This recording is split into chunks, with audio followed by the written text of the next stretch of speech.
Hello dear students. तो देखिए कि लास्ट वीडियो के अंदर मैंने कॉन्ट्रैक्ट अकाउंट के अंदर एक बहुत ही अच्छा क्वेश्चन, जिसके अंदर कि काफ़ी साल अगर आपका कॉन्ट्रैक्ट चलता है तो इनिशियल ईयर से लेकर एंड ऑफ द ईयर तक किस तरीके से आप इसको कॉन्ट्रैक्ट को लेकर जाते हैं, कैसे उसका अकाउंट जो है बनता है, और हर साल के एंड में जो बाय साइड में बेसिकली हमारे अकाउंट के अंदर जो चीज़ें हम लिखते हैं, मटेरियल है, प्लांट है, जो भी सर्टिफाइड अनसर्टिफाइड, वो कैसे आगे कैरी फॉरवर्ड होता है। कॉन्ट्रैक्ट कंप्लीट हो जाता है तो फिर उसका प्रॉफिट लॉस सीधा P&L में ट्रांसफ़र करते हैं। तो ये सारी चीज़ें हमने सीखी है। तो अभी मैं आप लोगों को जो है आज एक ऐसा क्वेश्चन करा रहा हूँ जो बहुत ही अच्छा इंपॉर्टेंट क्वेश्चन है, जिसमें दो चीज़ें एक साथ आएगी। एक तो आपकी जो एक साल से ज़्यादा साल का जो क्वेश्चन होता है वो कवर हो जाएगा वंस अगेन, और फिर एक बार आप उसकी प्रैक्टिस जो है वो मिल जाएगी। और दूसरी चीज़ इसके अंदर नई ये है कि इस क्वेश्चन के अंदर कॉन्ट्रैक्ट प्राइस आपको दी हुई नहीं है, तो आपको कॉन्ट्रैक्ट प्राइस निकालनी पड़ेगी। तो वो कोई ऐसा अलग से उसका कोई फार्मूला नहीं है या ऐसा कुछ नहीं है, सिंपल लॉजिक जो है आपको पता है कि कॉन्ट्रैक्ट प्राइस कैसे निकालें।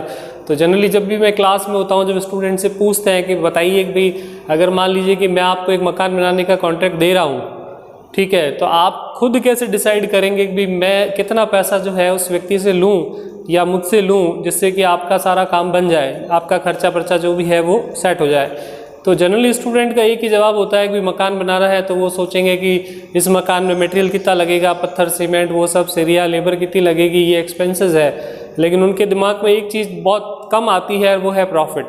कि भाई अगर हम कोई काम करते हैं तो खर्चा तो जो होगा ही होगा, लेकिन उसके ऊपर प्रॉफिट भी ऐड करेंगे तब वो हमारी कॉन्ट्रैक्ट प्राइस बनती है। तो बेसिकली कॉन्ट्रैक्ट प्राइस जो होती है वो एक तरह से कॉन्ट्रैक्टर के लिए क्या है, सेलिंग प्राइस है कि भाई उस रेट में आपको काम करके दे रहा है। तो सेलिंग प्राइस ऑलवेज कैसे बनती है कि जब हम कॉस्ट के अंदर प्रॉफिट को ऐड करते हैं तो वो जो वैल्यू होती है, जो टोटल चीज़ आती है, वो आपकी क्या बन जाती है इसके अंदर, सेलिंग प्राइस।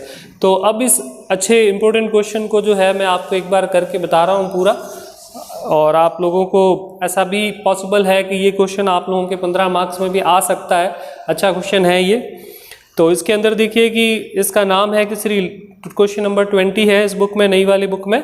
और कई बार ऐसा हो सकता है कि आपके पास जो बुक है उसमें एक आध नंबर आगे पीछे हो सकता है, तो आप थोड़ा बहुत उसको चेक करके जो है क्वेश्चन जरूर देख लें। श्री लकी एक कॉन्ट्रैक्टर है जिन्होंने एक बंगला बनाने का जो कॉन्ट्रैक्ट है 2 साल के लिए लिया। फर्स्ट ईयर में जो एक्सपेंसेस हुए हैं उसमें इनका मटेरियल वेजेस अदर एक्सपेंस दिया, एक प्लांट लगाया, और डेप्रिसिएशन ओरिजिनल कॉस्ट पर 10% है। ओरिजिनल कॉस्ट पर 10% का मतलब आप लोगों को मे बी याद ही होगा, 11th-12th में आप लोगों ने पढ़ा है कि डेप्रिसिएशन की 2 मेथड होते हैं। एक तो होता है स्ट्रेट लाइन मेथड और एक होता है आपका डिमिनिशिंग मेथड। तो स्ट्रेट लाइन मेथड के अंदर तो अपन क्या करते हैं कि हमारा जो डेप्रिसिएशन होता है तो वो हमेशा कॉस्ट पर लगता है, ओरिजिनल कॉस्ट पर। और डिमिनिशिंग मेथड, जिसको रिड्यूसिंग मेथड, डिमिनिशिंग मेथड कहते हैं, क्रमागत विधि जो हिंदी में उसको बोलते हैं, या घटती केस पद्धति, उसमें हर साल कॉस्ट में से डेप्रिसिएशन घटाने के बाद जो वैल्यू बचती है उस बची हुई वैल्यू के ऊपर अपन जो है वो डेप्रिसिएशन चार्ज करते हैं। तो यहाँ ओरिजिनल कॉस्ट पर देने से हमारा काम ईजी हो गया कि हर साल आपका जो प्लांट है 1 लाख रुपए का, उसका 10% डेप्रिसिएशन, तो 1 लाख का 10% यानी कि 10,000 रुपये आपके डेप्रिसिएशन इसमें लगेगा। और मैंने आपको पहले भी बताया था कि 2 तरीके हैं प्लांट को लिखने के। आप डेबिट में प्लांट लिख दो, डेप्रिसिएशन घटा के क्रेडिट में लिख दो, और नहीं तो खाली डेप्रिसिएशन भी डेबिट में लिखोगे तो एक ही बात है। कैसे? 1 लाख यहाँ लिख दिया और डेप्रिसिएशन घटा के 10,000 90,000 यहाँ लिखा, तो डेबिट में 1 क्रेडिट में 90, तो डिफरेंस तो डेबिट में कितना जुड़ा आपका 10। तो आप ऐसा भी कर सकते हो कि सीधा 10,000 डेप्रिसिएशन ऑन प्लांट के नाम से भी लिख दो, तो भी उसमें कोई प्रॉब्लम नहीं है, कोई इशू नहीं है। अब इसके अंदर आगे इस क्वेश्चन के अंदर ये बोला गया है कि भाई ये फर्स्ट ईयर के अंदर ये कह रहे हैं कि कॉन्ट्रैक्ट का 60% सर्टिफाइड हो गया, अनसर्टिफाइड कुछ हुआ ही नहीं, ठीक है।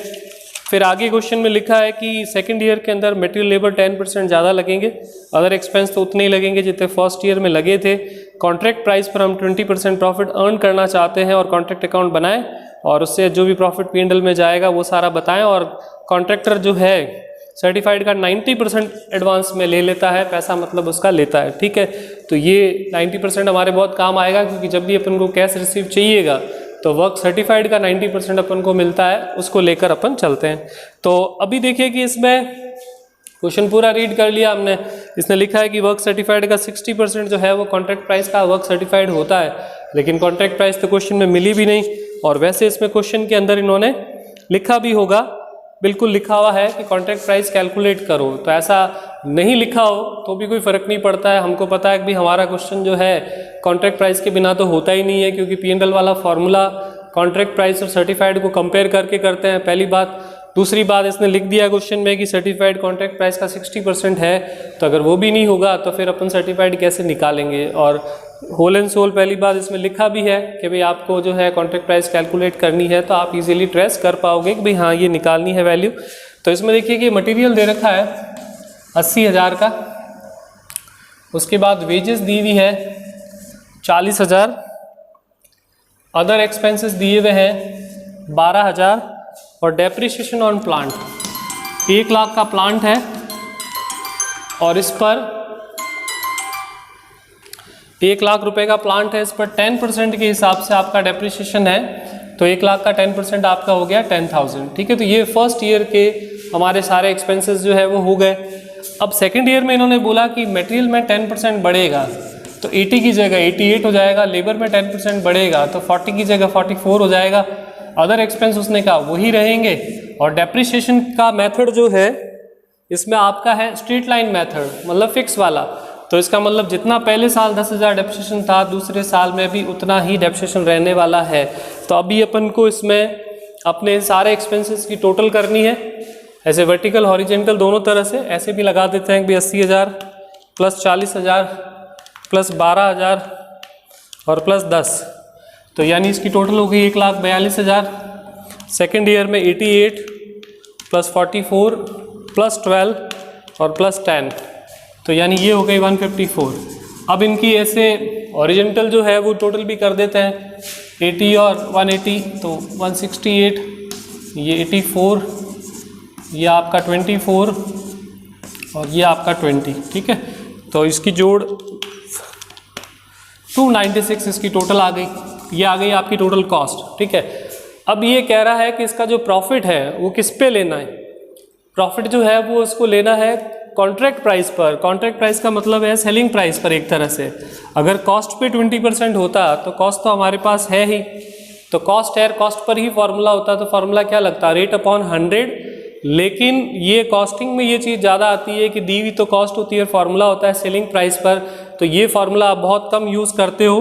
तो इस कंडीशन में कि अगर प्रॉफिट ऑन सेलिंग प्राइस दी हुई हो या कॉन्ट्रैक्ट प्राइस जो कि सेलिंग प्राइस ही है, और आपको गिवन जो है, गिवन कॉस्ट प्राइस, आपको कॉस्ट प्राइस दी हुई है, तो आप ये ध्यान रखना, इस बार से मैं लिखवा रहा हूँ फार्मूला इसका। तो इस कंडीशन में फार्मूला लगता है रेट अपॉन 100 माइनस रेट और इनटू कॉस्ट प्राइस। ठीक है, ये फार्मूला लगता है। तो ऑलवेज ये ध्यान रखिएगा कि फाइनेंशियल के अंदर तो 2 फार्मूले लगते हैं, रेट अपॉन 100 और रेट अपॉन 100 प्लस रेट, लेकिन वहाँ कंडीशन अलग होती है। वहाँ पे सेलिंग प्राइस जो है वो दी हुई होती है और फार्मूला कॉस्ट पर होता है, तो रेट अपॉन 100 प्लस रेट होता है। लेकिन यहाँ उल्टा है, यहाँ दी हुई कॉस्ट और फार्मूला सेलिंग प्राइस पर है, तो फार्मूला लगेगा रेट अपॉन 100 माइनस रेट। तो इस पर्टिकुलर क्वेश्चन में 20 अपॉन 100 माइनस 20 और इनटू जो हमारी कॉस्ट है उससे इसको मल्टीप्लाई कर देंगे 2,96,000 से। ठीक है, तो ये 20 बटा 120 को 100 में से माइनस करेंगे 80 हो जाएगा, 20 में 80 का भाग लग जाएगा तो 4, तो 296 को डिवाइड बाय 4 कर देते हैं तो 74 प्रॉफिट आएगा। ये सिर्फ हमको टोटल के कॉलम में लिखनी है, सारे कॉलम हमको नहीं चाहिए, तो इसको इसके साथ 296 के साथ जोड़ दिया तो ये हो जाएगा 370। तो ये 370 जो है ये हमारी इसके अंदर जो है वो कॉन्ट्रैक्ट प्राइस आ गई है। तो अब आपका क्वेश्चन जो है बिल्कुल पूरा आपके बोर्ड पे पहले से लिखा हुआ है या आपने सॉल्व कर लिया, सारा मटेरियल लेबर एक्सपेंसेस सब है जो आपको अपने कॉन्ट्रैक्ट अकाउंट के अंदर 2 साल का जो कॉन्ट्रैक्ट अकाउंट बनेगा उसमें इनको पुट करना है, और इनको पुट करके और फिर वही first year second year 2 year का इसमें ऑप्शन है। तो पहले फर्स्ट ईयर का कॉन्ट्रैक्ट अकाउंट बनेगा, उसका प्रॉफिट आगे लाना पड़ेगा क्योंकि 60% सर्टिफाइड हुआ, और सेकेंड ईयर में तो हमारा कॉन्ट्रैक्ट जो है वो पूरा जो है वो क्या हो रहा है, कंप्लीट हो रहा है। तो मैं इसको एक बार कॉन्ट्रैक्ट अकाउंट के कुछ आइटम्स थोड़े से लिख देता हूँ और उसके बाद इसको आगे कंटिन्यू करता हूँ।